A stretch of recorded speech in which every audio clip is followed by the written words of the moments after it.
First thing I want to say is welcome and thank you so much for being here.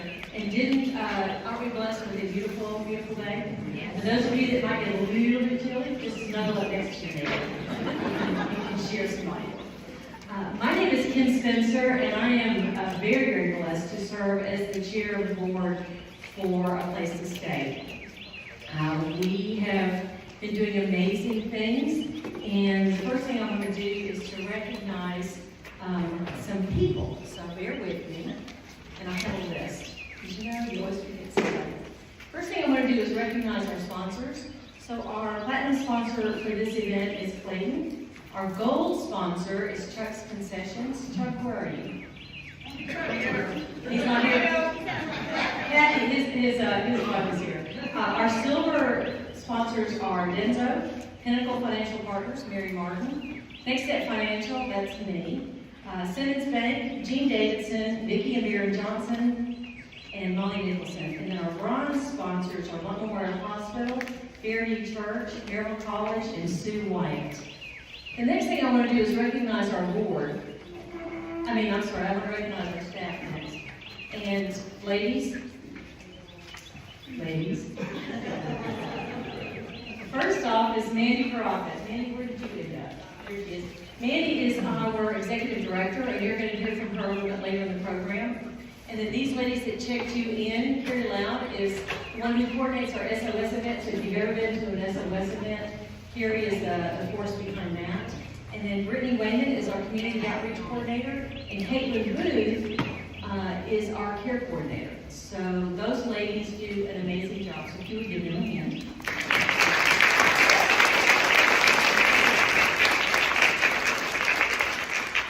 Next, I want to recognize our board. We have an amazing board. So when I call your name, if you would stand up.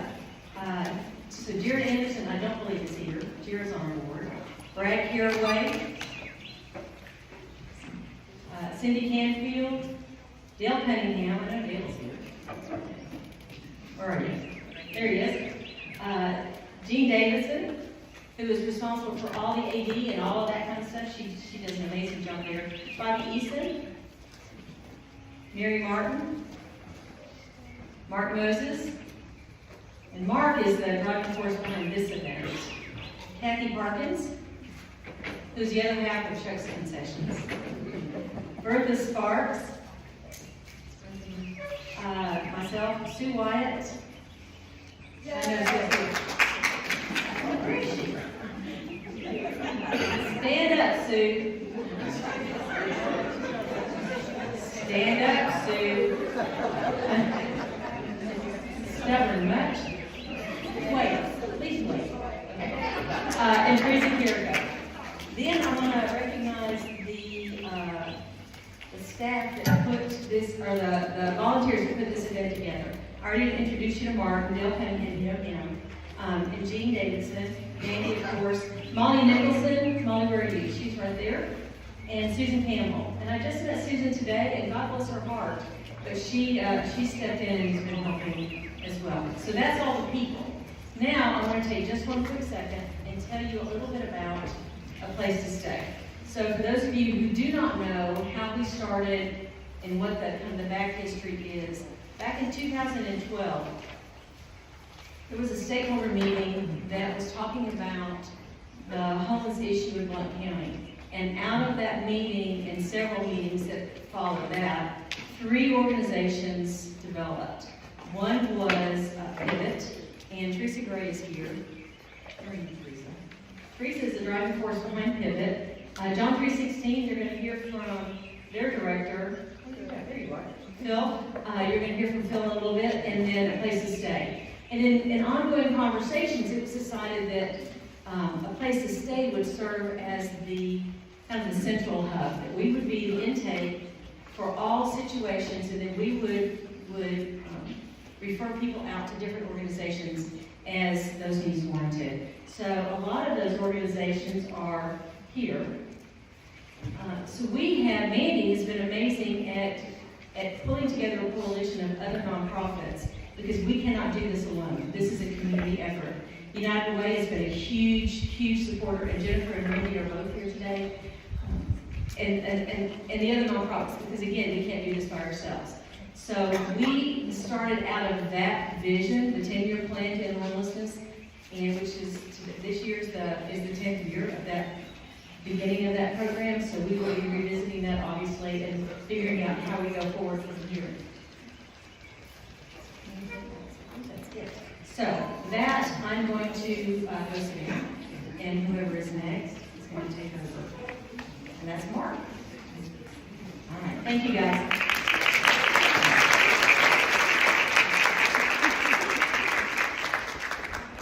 Kim's doing an amazing job leading our organization. We know that the need is growing, but I really appreciate everyone engaged to make a difference right here where we live. So the first thing we want to start out with is we want to welcome to the microphone here is Donna Hammondtree.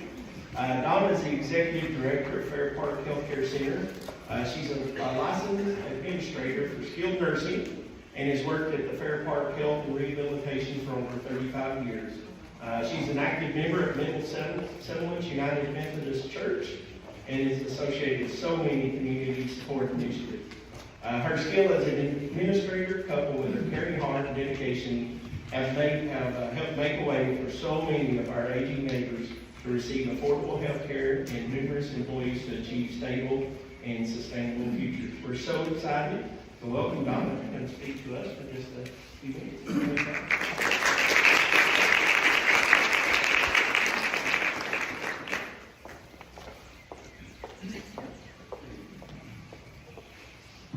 Thank you. So glad to be here. What a great crowd and what a beautiful day. I just wanted to take a few minutes to talk about my experience in working with this great organization. It probably even goes back to prior to there being an organized group called The Place to Stay. But several years ago, I met a sweet, nice lady that we called Miss Kathy at Heaven Sent, and she's contacted me, and we hired a young lady that had been staying in her place and needed a job and needed to get back into the workforce. And she turned out to be a wonderful employee. She came into our kitchen, and they taught her the duties of being a cook in a long-term care setting, and she became a very good cook for us for many years. She was able to then get some sustainable place to live outside of their home, and got a roommate and lived out on her own, and was with us for several years. And so that was a really positive experience for us. And so over the years, we have not only reached out and contacted her, but she's reached out and contacted us when she had people that might be looking for work, and we're just close in the same area and community here in Blount County.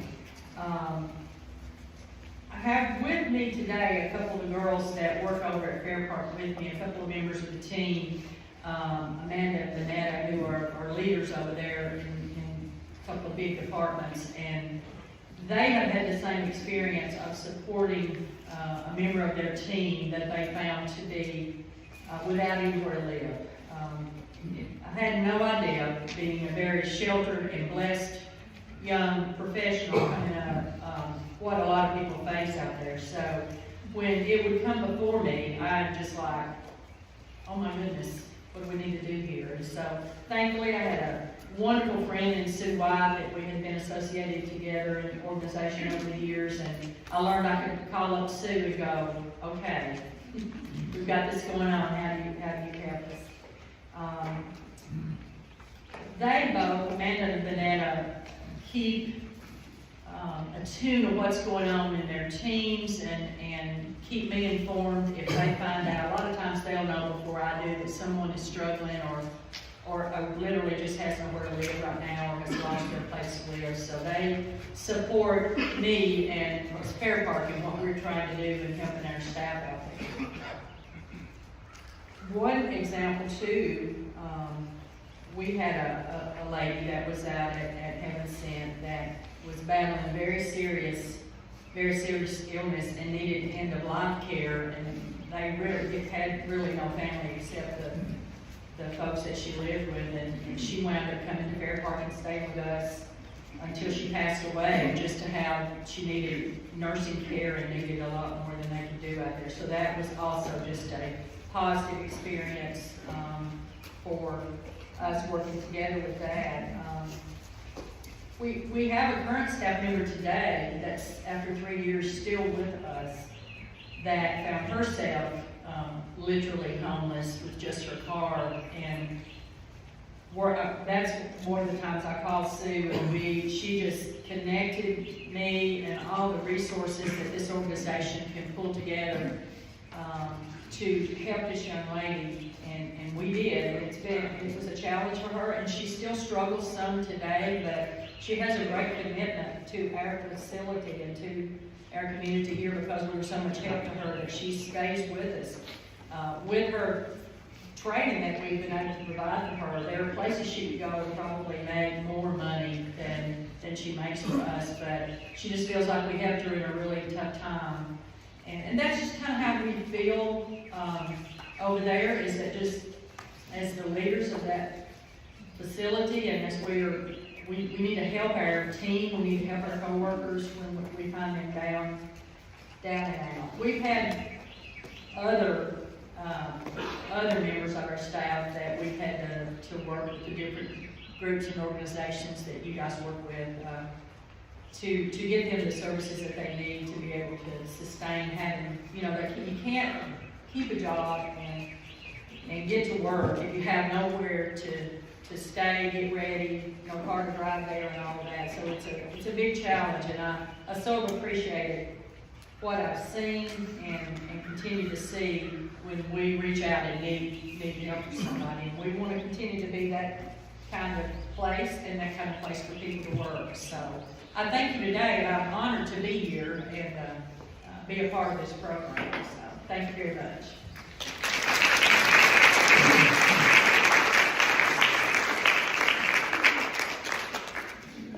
Thank you, Donna, so much. All right.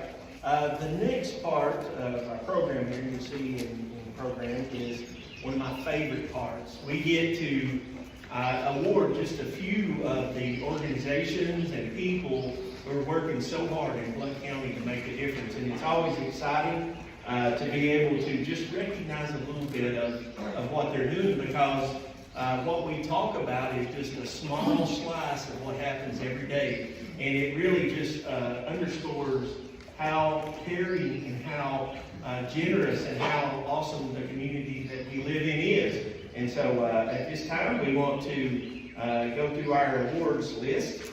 And I want to start out with our Together We Thrive Business Award.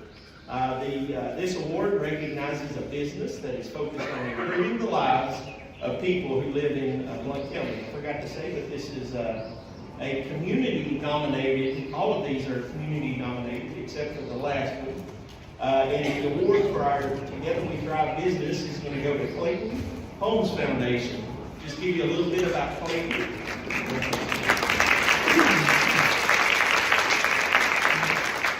So much just good coming out of Clayton, and their philanthropic mission is to use their resources to be a force of good by enriching the lives of individuals, families, and communities, opening doors to a better life, which is more than providing innovative housing. It also includes empowering nonprofit organizations to change the lives of people in our communities.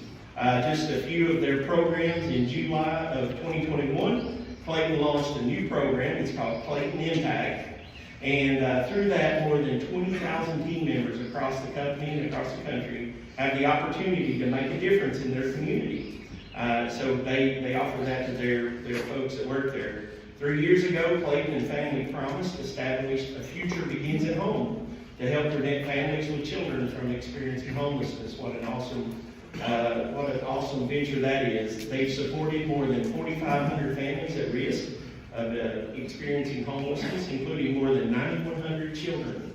And through the case management, rental assistance, landlord mediation, transportation and child care, and other important resources, The program has catalyzed more than $5.4 million in partner funding, and they continue, the folks who are engaged in that, more than 75% of those continue to have stable housing long term. So much more information here, but what a great organization, and we're excited to award Clayton Homes with our Together We Thrive Business Award.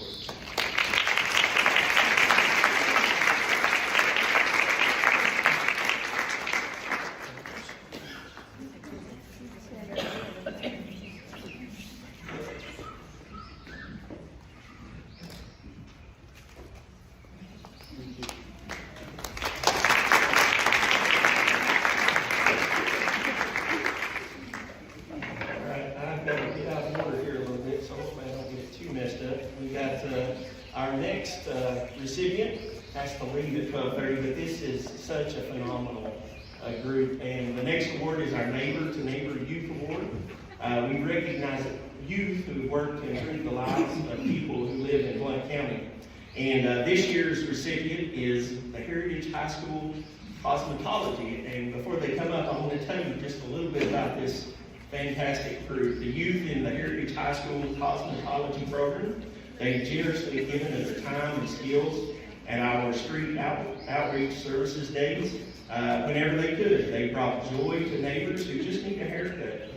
They're under the direction of Crystal Lindsay, and they share in the work of the Tennessee School of Beauty.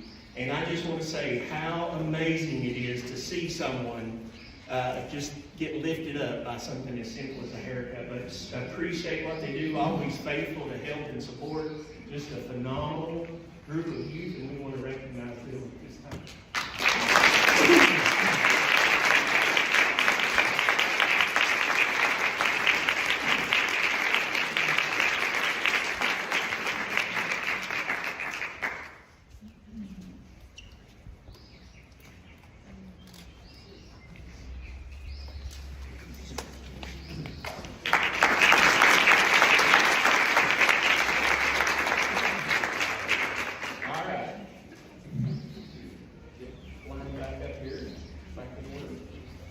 We are going to move on to our Together We Thrive organization recognition.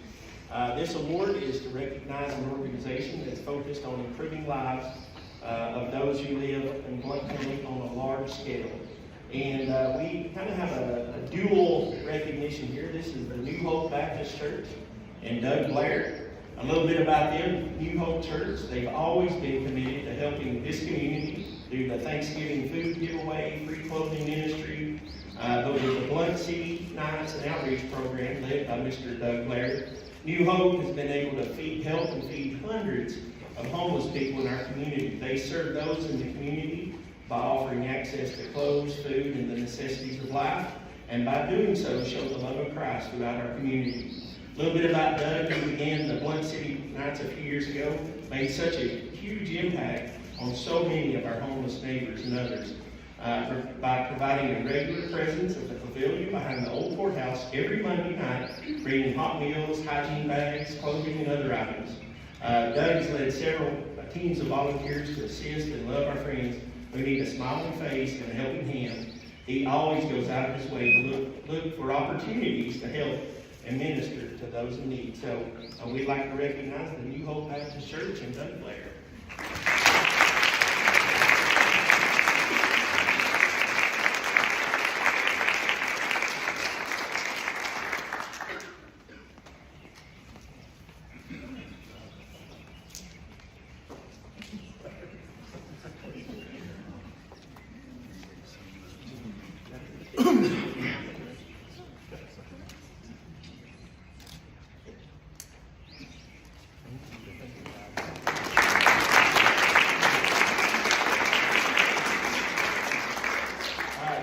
Our Neighbor to Neighbor award that we want to recognize. And our first recipient, we've already heard from her this morning, Miss Donna Hammondtree. But I just want to give you a little bit more information about her. She has been an advocate for numerous Blount Countyans struggling with homelessness. Over the years, she talked about working with the Heaven Sent Home to employ so many women as they work to gain self-sufficiency.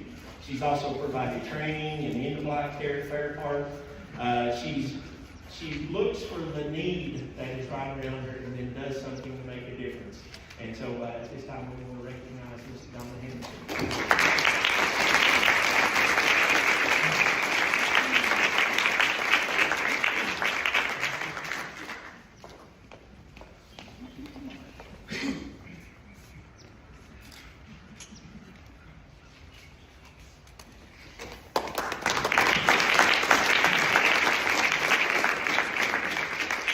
Also, our neighbor in the neighborhood, we got two of those this year, is we want to recognize Gary and Lily Suthers. And just to tell you a little bit about them, whenever our neighbors arrive at our SOS days, they're greeted by the compassionate, warming smiles of Gary and Lily Suthers. They faithfully share produce, fresh produce, and other items from Second Harvest, making each neighbor feel special. This couple models how to serve all of our community as they go about quietly serving others and seeking opportunities to make a difference in the lives of those that need help. Recognize Gary and Lily Suthers.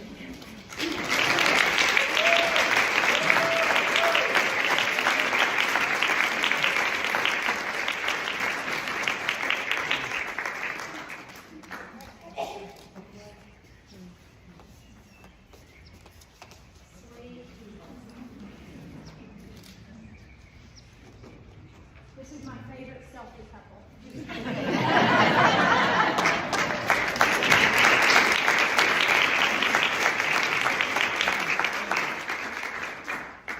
And then last but certainly not least, we have our Place to Stay Award. And this is one of the awards that we as an organization, we talk about how do we recognize, and really recognizing from a group of people who all do so much in our community.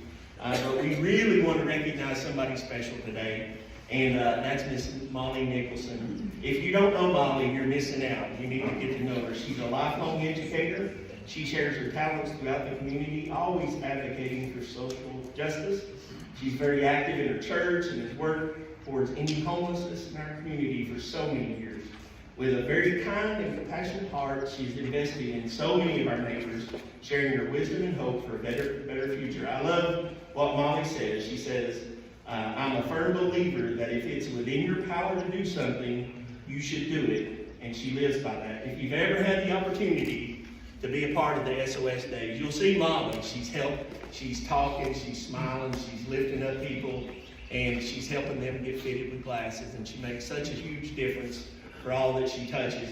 But she's also a phenomenal decorator, so we really love what Molly does. So thank you, Mr.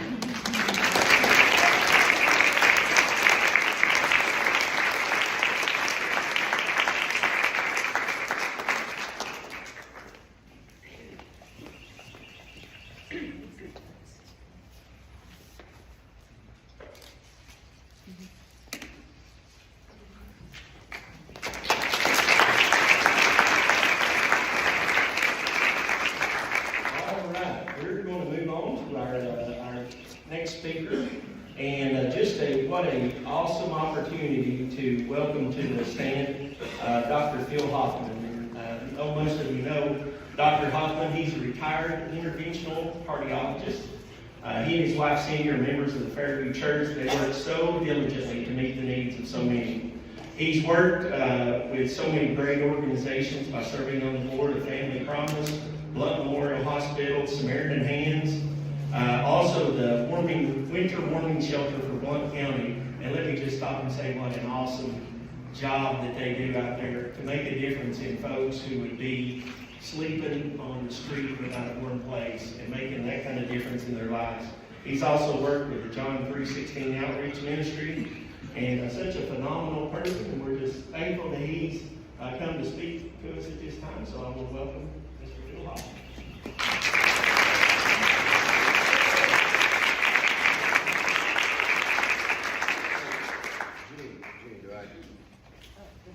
Forward and backwards? That's right, yeah, the little arrow side to side. All right. That's a big number. That's the number of people counted as homeless in January 2022. 60% in shelters and transitional housing, and 40% on the streets. That's probably from the point of count, point of time count, I suspect. You hear me okay? So for a minute, I want you to imagine something. Put yourself in somebody else's shoes. I can't go out looking like this. That's what we think. We're not dressed appropriately and cleaned up when we're going. Can you imagine what someone on the streets must feel like when they're walking into a restaurant for a meal, into a job interview, into court, or into one of our churches? Unwashed for days to weeks, in clothes they've worn day and night. What that must be like. Can you imagine what it must feel like when you reach the line on the job application to ask for your home address? Or the line on the form to ask you where to mail your disability check? Have you ever not had a safe and secure place to store a few personal items, like some non-perishable food, or an extra pair of shoes? Can you see yourself sleeping outside when it's 20 degrees? How about waking up to find that your shoes and your wallet and your ID and all your cash were stolen while you slept? Or being awakened in your car by law enforcement says you can't park there? Or being charged with a crime for sleeping on public land? Where do you sleep? Where do you bathe? Exactly where do you exist? So now that you've had a chance to think about where you don't want to be, let me tell you a little bit about where we are. As you've heard actually the forum was in July, in early 2018, United Way sponsored a forum on homelessness in Blount County. A number of organizations who deal with the disadvantaged and the homeless were represented on that forum panel. Mayor Mitchell was one of them, and his words really resonated with me and others that night. He said when it's 15 degrees outside, he's crawling into his nice warm bed, he knows there are people out there, he feels guilty. So we had follow-up meetings and broke up into work groups, and you've heard about them. Place to stay was one, warming shelter was one, and tiny homes, Pivot, Tennessee, was the third. So I was asked to lead the group to the warming shelter, and the plan evolved over a number of months. Rick Myers of the Jai Baptist Center stepped forward to partner with us. Maryville First Baptist graciously offered their life center for us to shelter our homeless on the coldest nights. And we couldn't be open all winter because that's a really busy facility. With few volunteers stepping forward the first year, we set the index temperature to open at 20 degrees. Inhumane, but it's better than what we had. The next year, we had more volunteers. We were able to open with some 5 degrees or less. Still not ideal, but better. So the white flag out on Lamar Alexander Boulevard became a recognized symbol of unsafe overnight temperatures. Over the past 5 winters, we've been able to shelter and feed some of our most vulnerable citizens. You can see the white flag there.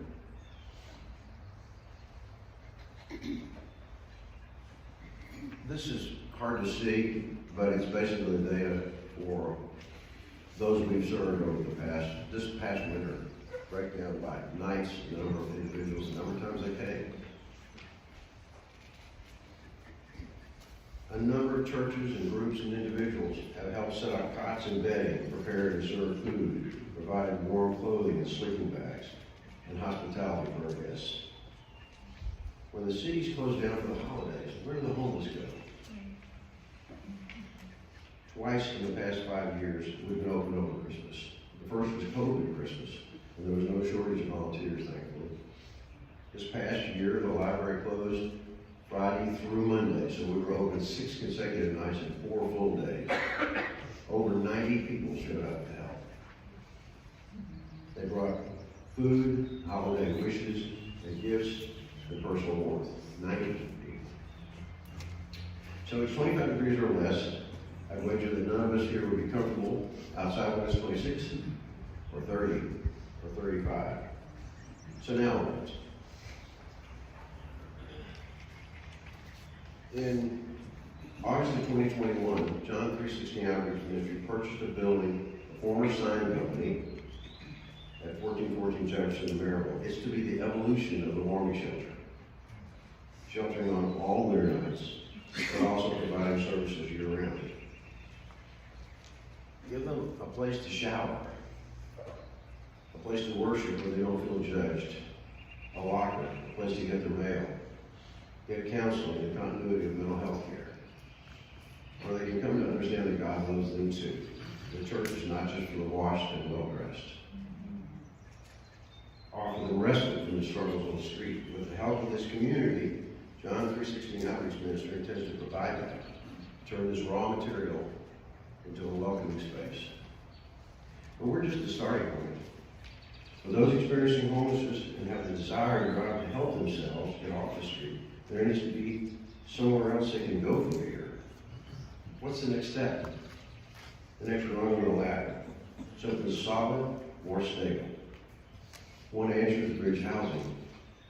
Temporary housing with encouragement, continued counseling, and a sense of community as they transition to a more permanent and affordable home. So what has the warming shelter experience taught us? That not all homeless are mentally ill or drug addicted.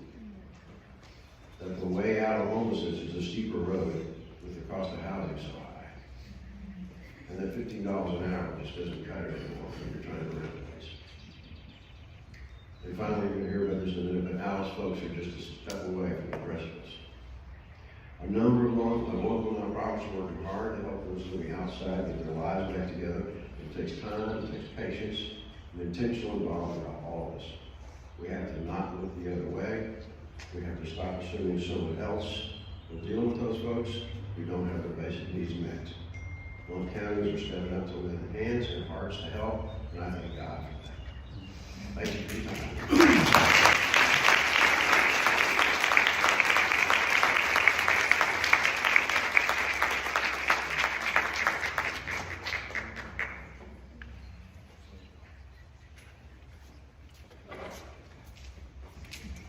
So fortunately for you folks, Dr. Hoffman just gave one my speech. Yes, ma'am. So I wrote a big speech and I lost my papers, so fortunately it's in my phone. So first of all, I want to say thank you for coming. I'm the executive director for A Place to Stay. We really appreciate everyone being here today. So they've asked me to kind of share our vision and what our mission is. And our vision is really quite simple. We want each and every one of our neighbors living in Blount County to sleep in their own bed tonight, to go to bed with a full stomach, and to be safe.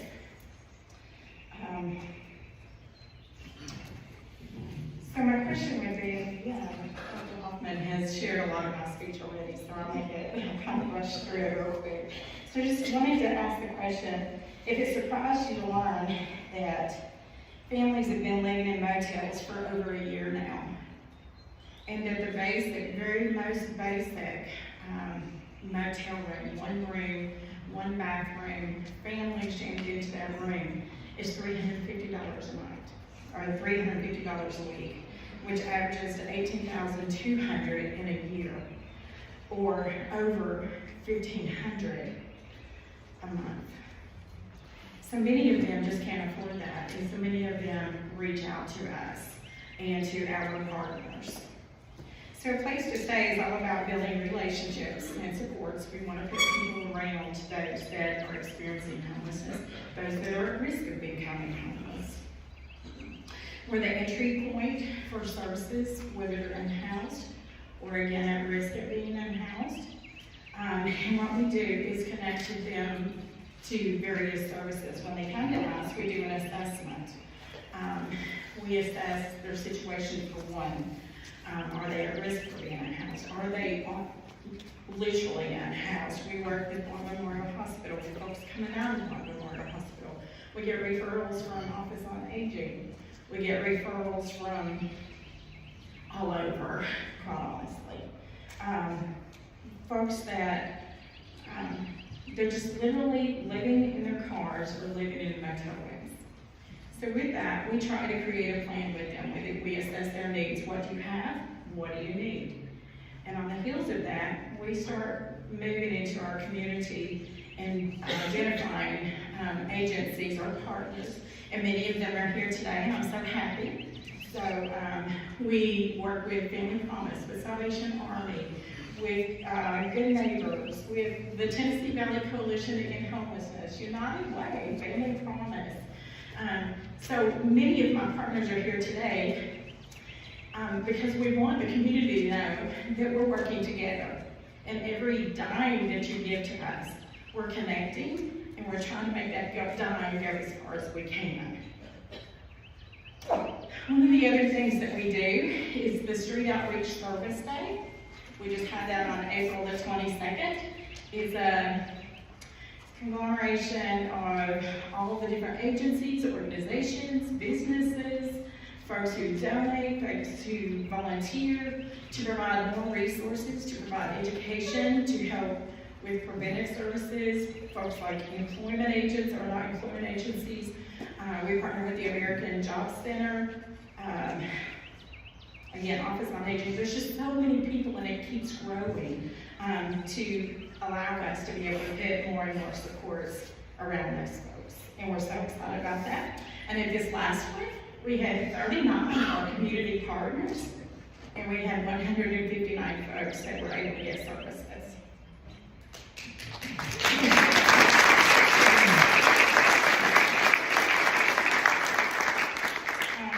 With that, I just want to take a minute because I want Miss Wendy to have time to talk about health. And again, you've already heard most of what I want to say. Dr. Hoffman said it much more beautifully than I would have. So I just want to, I know that Kim pointed out a few of our partners, and I just did too, but I have some partners here that I really, when I come into this community, many of us are new executive directors here in Blount County, figuring out how we can work together. We're wanting to build relationships, build lasting friendships, and how honestly, support for each other, because it can be trying sometimes. So Carla, Good Neighbors, would you stand?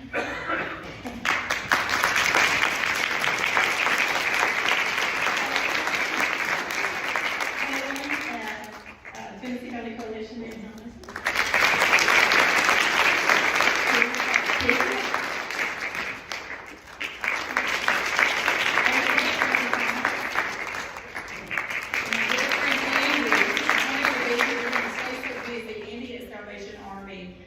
We're all meeting together and we're talking and figuring out, again, how can we best use your dollar to make these services to go further and without duplicating those services so that we truly can work with the end goal of ending homelessness in Blount County.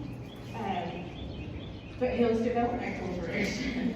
What we would like to do is create feeder programs to feed into Foothills Community Development or Habitat for Humanity, who wasn't able to be here today. Who wasn't able to be here either. So these are just some of our community partners. Just know they're amazing people. I love them. Show them some love too. United Way. Dr. Hoffman, we're the long-range shelter.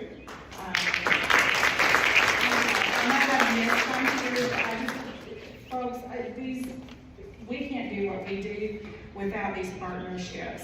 We are just the entry point, linking them to the right people so that they're not running in, banging their heads against the wall, trying to figure out where they're supposed to go or what they're supposed to do next. When they come in, we're doing assessment, we're doing care coordination, and then we're following up to make sure that they're getting to the right place. We want to create programs. We want to fortify care coordination. We need individuals who are able to walk with some of the folks that Dr. Hoffman is talking about, who necessarily or can't necessarily get up and they're just living in the moment. They can't function today. And sometimes they just need a neighbor to say, hey, man, I care about you. What do you need to do? So with that, Mars. Yeah, there's faces here. I'm so sorry. I'm so sorry about this. So anyway, with that, I'm going to turn it over to Miss Wendy, who is going to talk to you about Alice. And just like so many of our folks may not have jobs, but so many more of them do have jobs that are still struggling. Thank you.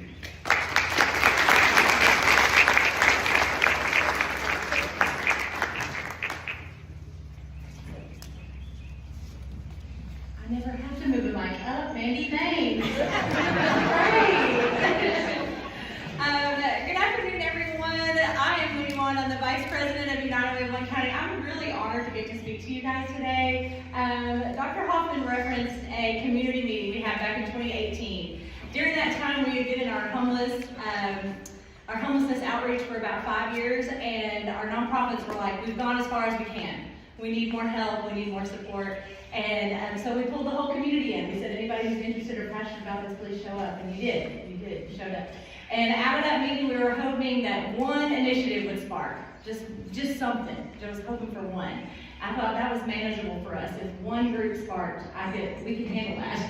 And 3 of you sparked, which was very overwhelming for our staff, but they didn't need a lot from us. They just took off with what they were passionate about. And a place to stay is a big piece of that, and so is the warming shelter, and then also Pivot, who's doing amazing work as well. So all 3 of those groups are doing fantastic, and that is all because they decided to show up one cold night in the middle of the winter and said, what's happening? And now all of you are here to see all the fruition of that. So thank you for showing up. Thank you for agreeing to keep showing up and doing that. So I just want to tell you that from the United Way's perspective, how very, very grateful we are for that. With that, I'm going to give you some depressing statistics to end your day, okay? I'm here to talk to you about something I'm also extremely passionate about in our office, and that is Alice. How many of you have heard of Alice? Oh, yes, love that. Okay, Alice is an acronym. It stands for Asset Limited Income Constrained Employed. It's a new way to define working poor. Working poor is a real subjective term. Your concept of working poor is going to be very different from my concept of working poor. So what Alice does is give us an actual population to really be thinking about and talking about. And we can see what this Alice data looks like in comparison to kind of what the overall community is sitting in. You've got in your booklet, it's probably easier to see from that way, all of this data I'm going to show you up here today. So you can kind of go through it that way. But the biggest thing I'm going to tell you is what Alice does is give us more detailed methodology about who is actually struggling, what they're doing, what their household makeups look like, and all of that, okay? So the federal poverty rate, which we've all probably heard of, is very generic. It's very antiquated how that number comes to be, but it doesn't matter what your makeup is. So like my household is 3 people, and 3 people are in poverty, whether that's 2 working adults and a school-age child, like what I have, or a single mom and 2 babies, or an elderly couple that are trying to raise their grandkids, right? Those needs are different. The cost of living is different for every single one of those households, but federal poverty doesn't take that into account. So what Alice does is give us a more realistic perspective of who is actually struggling, who we should really be defining as struggling, and how we need to be reaching them. So you can go onto the website, put in exactly what your household makeup looks like, and figure out what that Alice budget really looks like for you. And so it's really interactive. The most recent data we just received just 2 weeks ago, so I'm a little rusty on it, so I apologize. But the data comes from 2 years prior, so it's from 2021. And as we know, in 2021, there was a ton of resources and government assistance coming in to support people that were middle wage all the way down, right? So we were seeing child tax credits, and we were seeing things like stimulus checks and all kinds of things like that coming in to support people in our community. Many of you probably received that. My household received some of that. And so what did that really do for people's income? Well, it bumped them out of poverty, which bumped them into Alice, and then it bumped Alice a little bit out of that as well. We also saw wages increase during that time, and inflation hadn't really started going crazy yet. Okay, so now here we are 2 years later. So what the data is showing us now is this snapshot in time that's telling us who is really struggling. It says that 38% of Blount Countyans are struggling, that are living as Alice or in total poverty. That's what it tells us right now, which looks a little better from our pre-pandemic numbers. But the reality is as we've gotten 2 years past, we're seeing that get worse. It's also showing us that disproportionately different populations are struggling more than others. So what this little nugget right here is showing you is kind of, like I said, it's probably hard to see, but 26% of full-time workers live as Alice or below. So when we say the generic term of people just need to get back to work, well, what's that work really providing for people? Is it paying them a livable wage? Is it keeping up with what it costs? There are people that are working, and a lot of our employers are providing them, and they are having to live in motels, right? She just told you that. It costs $1,500 a month to live in a motel, and if I'm working somewhere and I can afford $1,500 a month, I can also afford rent, right? But I can't afford the deposit to save up for that. I can't afford all of the extra things that come from that experience. So what we're seeing is people get stuck in this cycle. We also see a disproportionate populations that are impacted as Alice, as in our populations with disabilities. 34% of households with a family member that has disabilities are living as Alice or below. So when we hear people getting onto disability, we think that's taking advantage or something else. The reality is that income really doesn't support what it costs to live anymore. Nowhere close. Carlos Shaker mentioned it. And then the other thing is thinking about our households with children. So over a third of the households across the state of Tennessee that have 2 working adults in them are still living as Alice or below. What that really means is that if I'm working in retail and my spouse is also working, in retail as well, we're not earning enough. Maybe we both have full-time jobs and we're still not earning enough to really earn enough to live here, what it actually costs to live here. When I spoke earlier, I mentioned the federal poverty rate versus Alice, and that's what this chart is showing you. It's also in your little book. But this is the difference between what the federal poverty rate says that it should be to consider a family of 4 in poverty versus what getting out of Alice really looks like.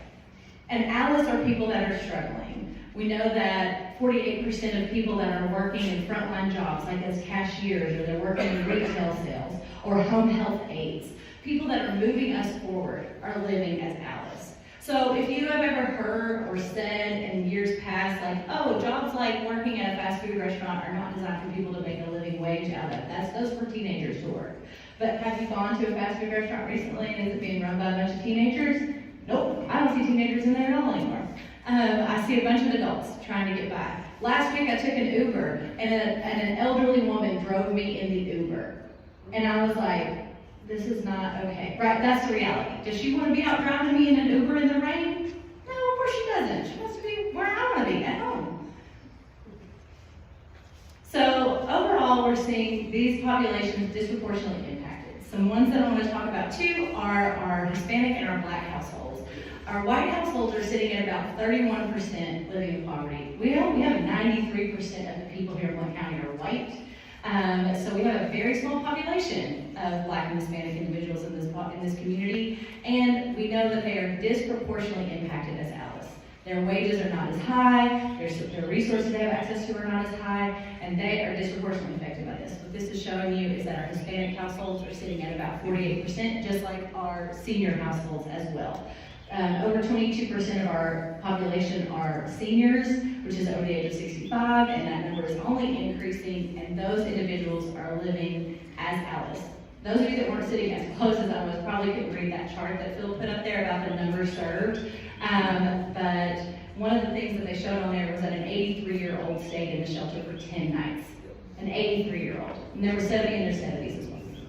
So we're seeing seniors a lot of times at no fault of their own being evicted because they lived in a place for a very long time, and then their landlord sells the unit, and then they end up having to move out, and where are they going to go, right? And so they end up moving into a motel, and now they're showing up at the door of the place to stay, they're walking into a warming shelter, they're asking Harley for support, whatever they can get. Another disproportionate impacted population is our young adults. So something that we like to ask a lot when I have like an interactive presentation is what age group do you think is most disproportionately impacted by Alice? And when I present it at the college, the kids always get it right because it's age 25 and below.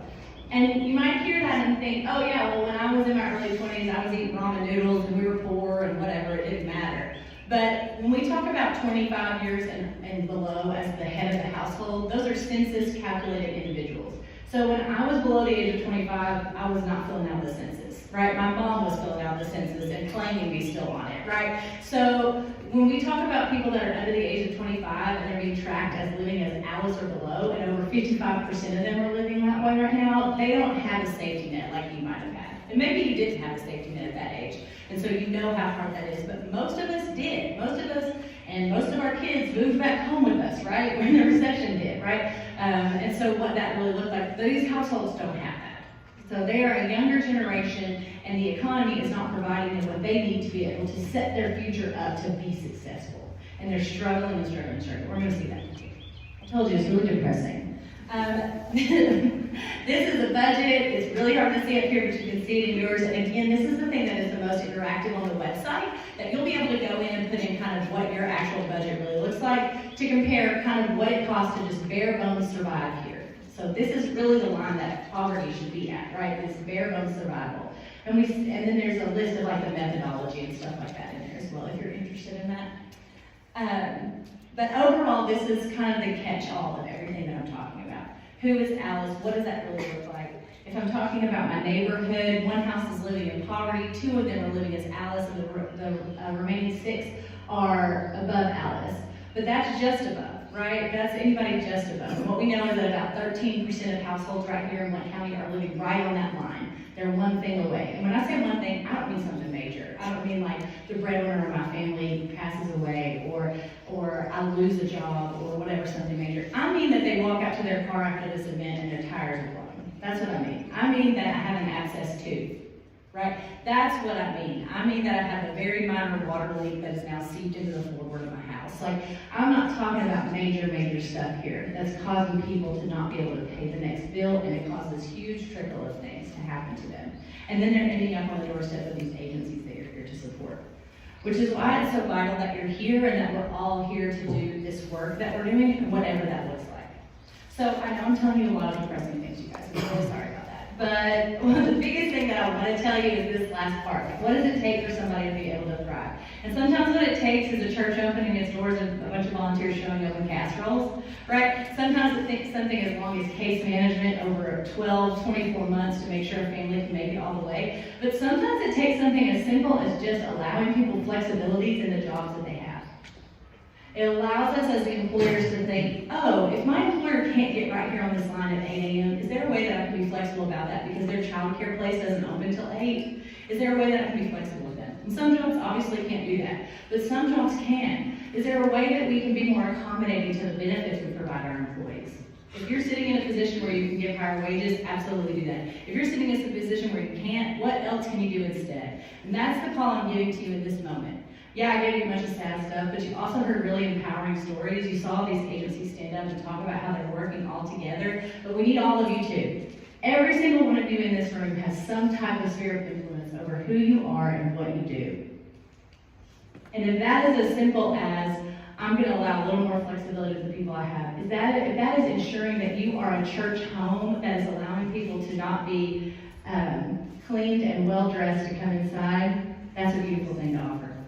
There's a lot of resources in this room, and I don't know what they are, but you do. Back in 2018, we had no clue what they were. And me and Kathy Parkins were sitting there thinking, what else are we going to do? And we said, let's open this church and see what happens. And 200 people showed up, and now, 5 years later, here we are. That is a miracle. That is an absolute miracle that I have to do. And so I want you to think about what the next miracle is going to turn into. What is your sphere of influence? What is it that you can do? Can you make a meal? Can you show up and serve it? Can you open your doors? Can you offer a coat? What is it? But every single one of you can do something, and you have been. So please keep doing that. And thank you for letting me talk about something I love so much. Yeah, that's it. Thanks for having me.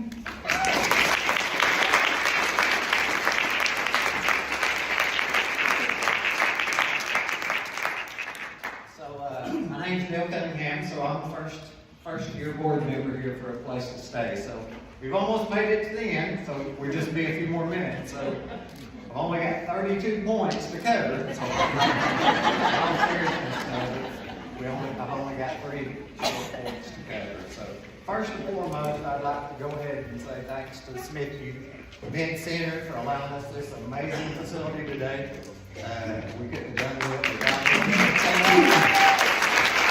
And also,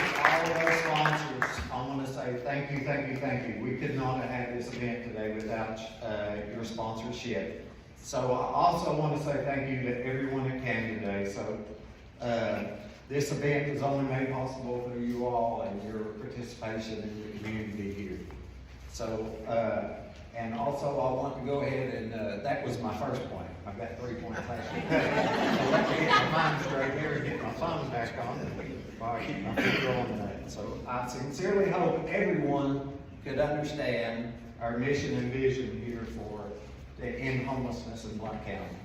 So I hope that that was clear today. I got asked a while back, actually someone at work, why did I serve a place to stay? So my simple and short answer was, well, I want to make a difference. However, though, I had a heart tug back before Christmas of this past year, and I want to share that with everyone today. So I was doing my typical Sunday morning routine, going shopping, that I always do before church, before everyone gets out, it gets busy. So as I passed by the shopping center where I go to get groceries, many of you will know where this place is. I counted 12 individuals / families living in their cars. And this is 2 weeks before Christmas. So that image stuck in my head for the remainder of that day and for the days to come. And I thought, what do we need to do in this county to make a difference? Where can I make a difference? So I got the opportunity to join the place to stay because I wanted to make a difference. And I found out very quickly how a place to stay is making a difference in Blount County and is working to make a difference for those folks struggling with shelter. So those folks stuck in my head. I'm like, I cannot imagine them having to have their holiday meal in their car while I'm at home in my house having a holiday meal with my family. So the difference that a place to stay is making, you've heard about most of those already. So working to acquire transitional housing, temporary housing for those folks that are struggling with shelter. The Street Outreach Services Day, I'll get that right here in a second, as Mandy talked about, and the importance of that for our community. And then all the other events that you've heard about in the program today. So, you know, the Bible states in 1 Corinthians, if any man hunger, let him go home and eat. For most all of us in here, I say we get to enjoy that every day. But for a lot of folks in Blount County, they do not. So will we ever eliminate homelessness? Maybe not. However, though, can we make a difference? I do believe, yes, we can, and I think everybody in this room thinks we can. So the question today for everybody here is, can you make a difference? So this leads me to my last point, and this is the shortest. So today on the table, there's a purple envelope, and we're doing an ask today. So I was once told by someone in the United Way, if you do not ASK, you do not GET. And so today, ASK. It's stuck in my head. So today we're asking for your help to help make a difference in our community. So there's pledge envelopes inside the packet. You'll see a pledge card where you can donate today. There's also the website there where you can donate on the website. There's QR codes on the back of this pledge card that you can donate directly to our general giving and also our property fund. So in conclusion, I want to say thank you once again for your support of a place to stay. And this concludes our program. Before you leave, you're welcome to take the flyer arrangement, somebody at each table. You can decide who. Maybe it be the sponsor of that table, but you're welcome to take that flyer arrangement with you today. Thank you.